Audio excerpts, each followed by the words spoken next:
Physics की एक श्रृंखला लेके आए हैं जो कि मध्य प्रदेश बोर्ड के लिए है।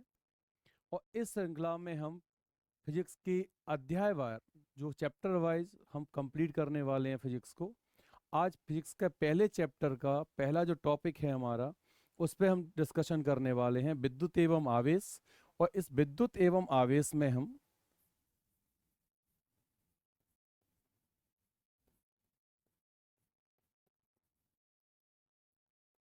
सबसे पहला क्वेश्चन ये होता है कि आवेश क्या होता है। और हम आवेश की जब हम बात करेंगे तो आवेश का मतलब है कि अगर कोई वस्तु है और वो आवेशित हो जाती है, इसका मतलब वो विद्युतीय गुणों को प्रदर्शित करने लगती है। तो आवेश एक ऐसा भौतिक कारक है या जो किसी वस्तु में आ जाने पर वो वस्तु विद्युत में हो जाती है या विद्युतीय गुणों को प्रदर्शित करने लगती है। इसका मतलब या तो वो किसी वस्तु को अपनी ओर आकर्षित करने वाली है या किसी वस्तु को प्रतिकर्षित करेगी। अगर समान आवेश है जिसको हम बोलते हैं सजातीय आवेश,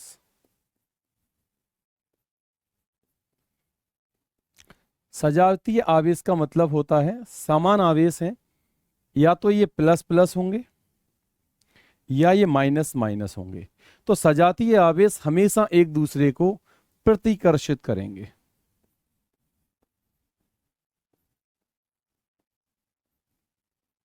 लेकिन विजातीय आवेश हमेशा एक दूसरे को आकर्षित करेंगे। तो विजातीय आवेश का मतलब या तो वो आवेश धन और ऋण होगा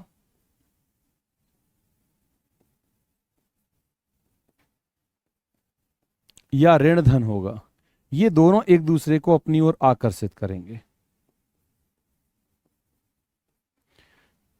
तो इसको हम बोलते हैं आवेश। अगर हम किसी एक कांच की छड़ को रेशम के कपड़े पर रगड़ें और अगर हम उसको देखें तो कांच की छड़ धनावेशित हो जाती है और रेशम का कपड़ा ऋणावेशित हो जाता है।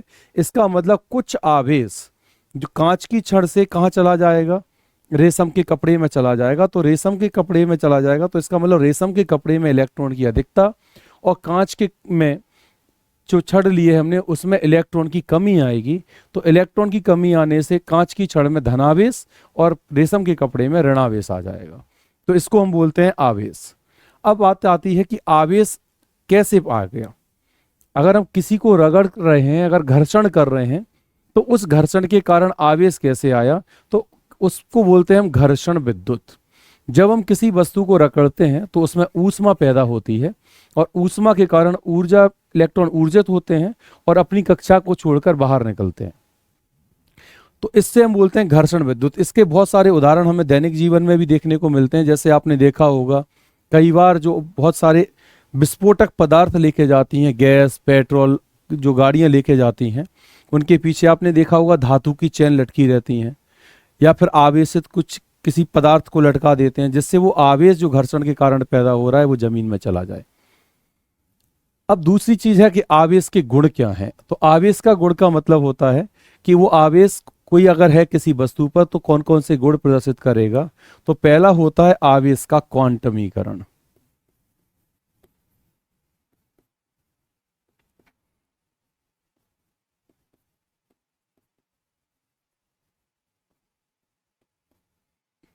तो आवेश का क्वांटमीकरण का मतलब होता है अगर किसी वस्तु पर जो आवेश होता है वो मूल आवेश का पूर्ण गुणज होता है।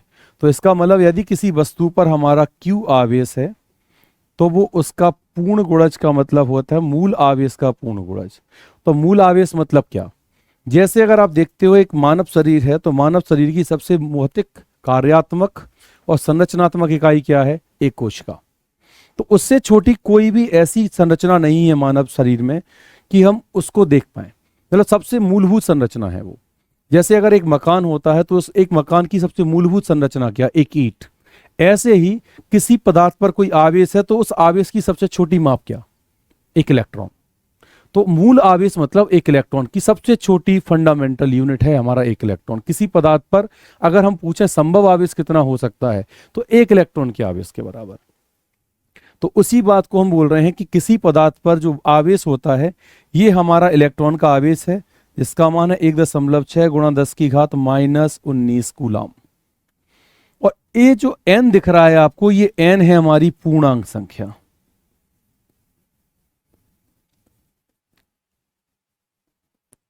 पूर्णांक संख्या का मतलब ये संख्या या तो 1 हो सकती है, ये संख्या या तो 2 हो सकती है, या 3 हो सकती है, 4 हो सकती है, लेकिन ये संख्या कभी भिन्न नहीं होगी 1.1, 1.2, 2.5, 2.7 ऐसी नहीं होगी।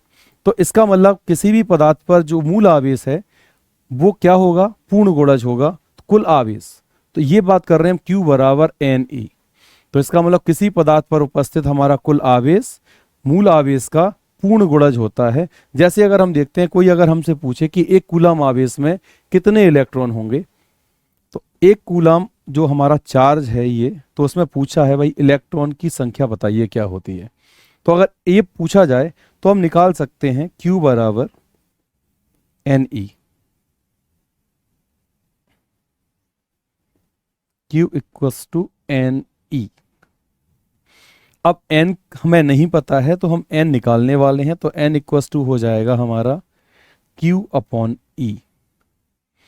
और हमको पता है Q का वैल्यू उसने 1 कूलाम दिया हुआ है। SI सिस्टम में, SI पद्धति में Q का मान एक जो हमको दिया है वो होता है कूलाम, और CGS सिस्टम में जो उसकी यूनिट होती है, मात्रक होता है, वो होता है स्थैत कूलाम। और इलेक्ट्रॉन की वैल्यू है 1.6 गुणा 10 की घात माइनस 19। अब यहां से हम डेसिमल को रिमूव करेंगे तो यहाँ पे 0 कैरी करेंगे। अब ये ऊपर जाएगा, डिनोमिनेटर हर को अंश में लेके जाएंगे तो घात इसकी प्लस की हो जाएगी। तो 10 गुणा 10 की घात 19 बटे 16। अब 16 से 10 में भाग जाएगा नहीं, दशमलव में जाएगा, तो हम यहाँ से एक 0 ले लेते हैं कैरी करके। तो ये हो जाएगा 100 गुणा 10 की घात 18 बटे 16। अब बस हम इसको सॉल्व करते हैं तो ये क्या हो जाएगा, 16 छक 96, डेसिमल लगाएंगे, दशमलव लगाएंगे। अब यहाँ 4 बचा, 0, तो हो जाएगा 40, 16 दूनी 32, 8 बचे, 16 पंच 40 इंटू 10 टू की पावर 18। ये हमारा आ गई n की वैल्यू। तो n equals to 6.25 into 10 to की पावर 18। तो अगर हमसे पूछा जाए कि किस एक कूलाम आवेश में कितने इलेक्ट्रॉन होंगे, तो ये इलेक्ट्रॉन होंगे 6.25 इंटू 10 टू की पावर 18। इसको हमको याद रखना है। यहाँ से आपका ओटी क्वेश्चन भी बन सकता है, वो डायरेक्ट आपसे 1 वर्ड्स में पूछ लेगा एक सब वाक्य में कि 1 कूलाम आवेश में इलेक्ट्रॉन की संख्या बताइए। वो आपसे खाली स्थान में पूछ सकता है, 1 कूलाम आवेश बराबर डैश करके देगा, इलेक्ट्रॉन लिख देगा, तो आपको ये संख्या लिखनी पड़ेगी।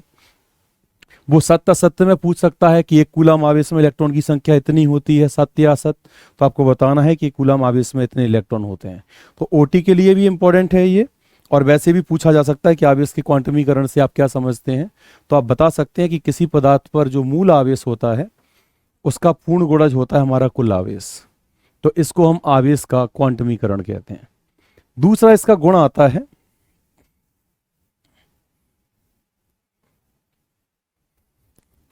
दूसरा जो गुण आता है वो आता है अभियोज्यता।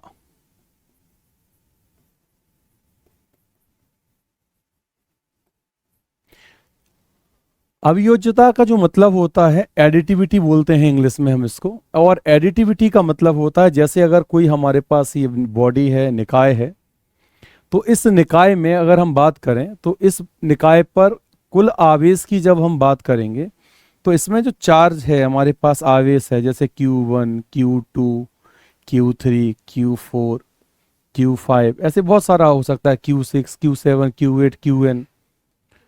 तो ये कहता है कि किसी पदार्थ पर जो हमारा कुल आवेश है वो प्रत्येक आवेश के योग का जो हम कह रहे हैं पूरा, कि किसी पदार्थ पर जो कुल आवेश होगा Q, वो इन सभी आवेशों के बीजगणितीय योग के बराबर होगा। तो इसका मतलब Q1, Q2, Q3, Q4 dash आप n तक ले जा सकते हैं। तो ये जितने आवेश होंगे इन सभी का बीजगणितीय योग उस आवेश के बराबर होगा।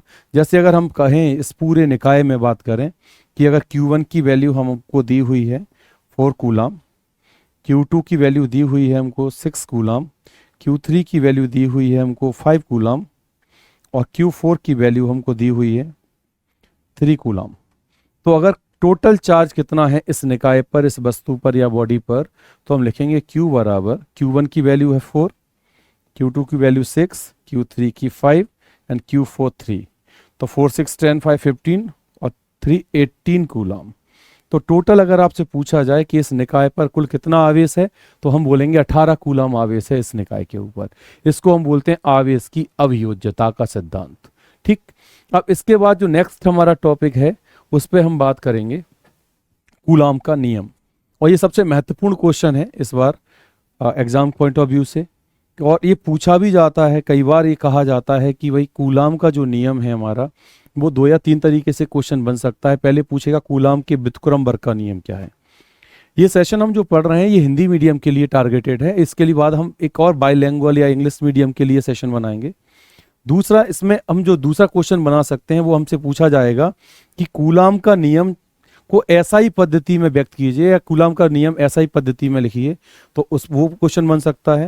या कूलाम के व्युत्क्रमवर्ग का नियम लिखिए और इसकी सहायता से एकांक धनावेश को परिभाषित कीजिए, तो ये क्वेश्चन बनेगा। तो कूलाम कहता क्या है, आपने 11th क्लास में एक नियम पढ़ा होगा जिसको अपन बोलते हैं न्यूटन का सार्वत्रिक गुरुत्वाकर्षण नियम।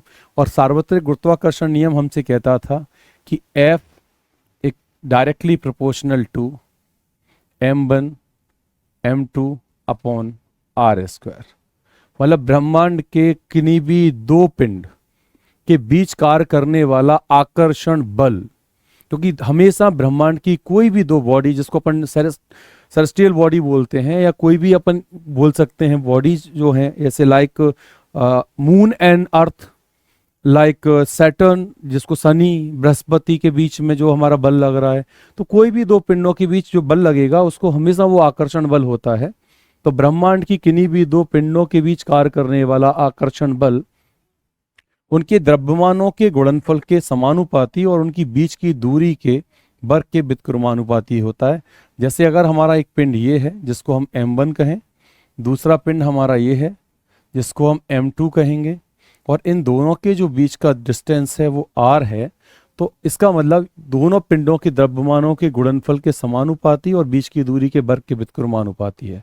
इसी बात को जब कूलाम ने कहा था, तो कूलाम ने कहा अगर हमारे पास 2 एकांक आवेश हैं जिसका एक का परिमाण Q1 है और इसी r दूरी पर हमारे पास एक और आवेश है समान परिमाण का जिसकी Q2 है इसका परिमाण, और वो कहता है कि 2 एकांक धनावेशों के बीच या 2 एकांक ऋणावेशों के बीच या धन या ऋण, तो इसका मतलब हम ये बोल सकते हैं या तो ये इनके बीच कार्य करने वाला जो बल होगा वो या तो आकर्षण बल होगा या प्रतिकर्षण बल, क्योंकि 2 सजातीय आवेशों के बीच कार्य करने वाला जो बल होगा उसको हम प्रतिकर्षण बल बोलते हैं, और 2 विजातीय आवेशों के बीच जो कार्य करने वाला बल होगा उसको हम आकर्षण बल बोलते हैं। और अगर इन 2 जो दूरी है हमारी इनके बीच की वो d है या r मान सकते हैं आप, तो हम इसकी जगह r भी ले सकते हैं। तो कूलाम स्टेट दैट, कूलाम ने कहा था कि 2 पिंड एकांक आवेश हैं, उन आवेशों के बीच कार्य करने वाला जो बल है वो इन आवेशों के परिमाणों के गुणनफल के अनुक्रमानुपाती होगा और इनके बीच की दूरी के वर्ग के व्युत्क्रमानुपाती होगा। अब ये बल आकर्षण हो सकता है और प्रतिकर्षण भी हो सकता है। अब ये निर्भर करेगा कि यहाँ पर धन धन लिए हैं हमने, ऋण ऋण लिए हैं, धन ऋण लिए हैं या ऋण धन लिए हैं। तो अगर हम विजातीय आवेश लेंगे तो आकर्षण, सजातीय लेंगे तो प्रतिकर्षण बल कार्य करेगा। तो अगर हम इसको इक्वेशन 1 बनाएं, इसको इक्वेशन 2 बनाएं, तो अब हम इन दोनों को कहते हैं कि भाई समीकरण 1 व समीकरण 2 से, तो ये दोनों को हम जब मिलाएंगे तो ये हो जाएगा F Q1 Q2 upon r square. अब प्रोपोर्शन का साइन हटाएंगे, समानुपाती का जब हम साइन हटाएंगे अनुक्रमानुपाती, तो इसको हम लिख सकते हैं F बराबर K Q1 Q2 upon r square. अब हम बात करते हैं इन SI सिस्टम, SI पद्धति में ठीक। एसआई पद्धति में जो वैल्यू है हमारी के की वो होती है 1/4 पाई एप्सिलॉन नॉट।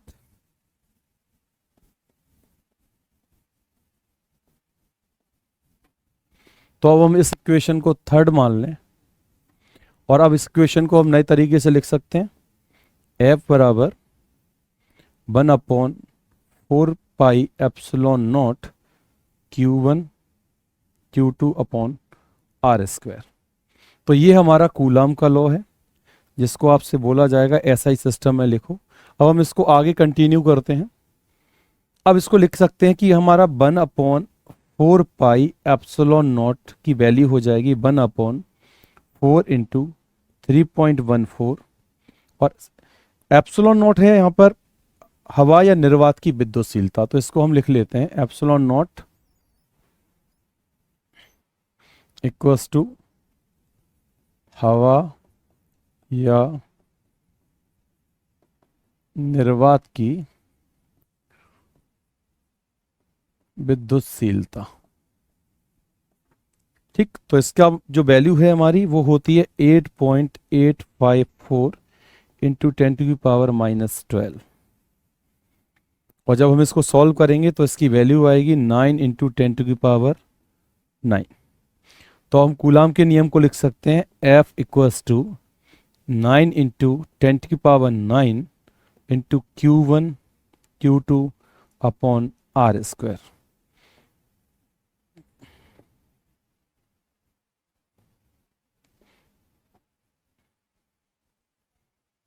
ये हमारा कूलाम का लॉ है। ठीक। इसको हमको प्रूव करना था एसआई सिस्टम में, जिसको बोलते हैं हम कूलाम लॉ। अगर आगे वो हमसे कहे कि एकांक आवेश को परिभाषित कीजिए इसकी सहायता से, तो एकांक आवेश को हम परिभाषित करते हैं। तो एकांक आवेश को हम क्या बोलेंगे?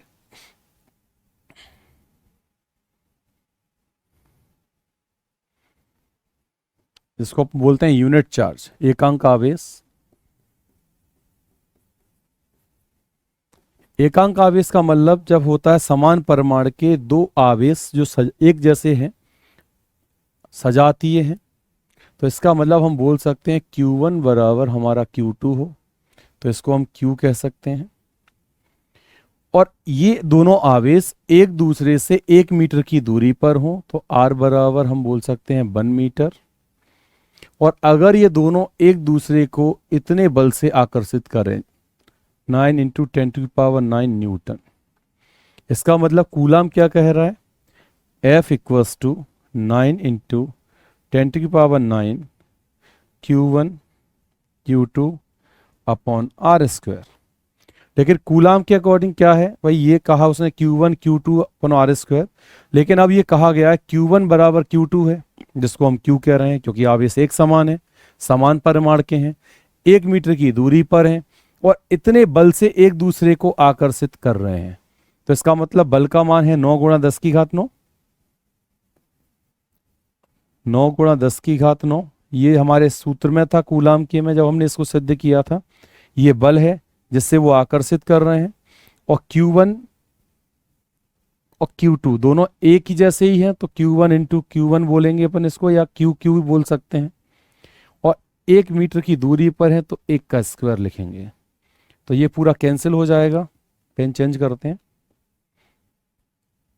ये कैंसिल हो जाएंगे और तो हम वैल्यू लिख सकते हैं। अब ये हो जाएगा 1 square equals to Q square, तो Q इक्वल्स टू ±1। इसको बोलते हैं हम एकांक आवेश। तो इसको समराइज करते हैं, हम एक परिभाषित करते हैं छोटी। तो परिभाषित का मतलब ये है कि हम इसको अगर लिखना चाहें कि भाई शब्दों में लिखें तो क्या लिखेंगे? तो हम लिखेंगे समान परिमाण के दो आवेश जब 1 मीटर की दूरी पर स्थित होते हैं और वो 9 × 10⁹9 न्यूटन के बल से एक दूसरे को आकर्षित या प्रतिकर्षित करते हैं, तो उन आवेशों का परिमाण हमारा या वो आवेश हमारे एकांक आवेश कहलाते हैं। ये है वो एकांक आवेश। तो ये इंपॉर्टेंट है, 2 नंबर की दृष्टि से बहुत ज़्यादा महत्वपूर्ण है और इस बार एग्जाम में आ सकता है। तो आप देख लें इसको।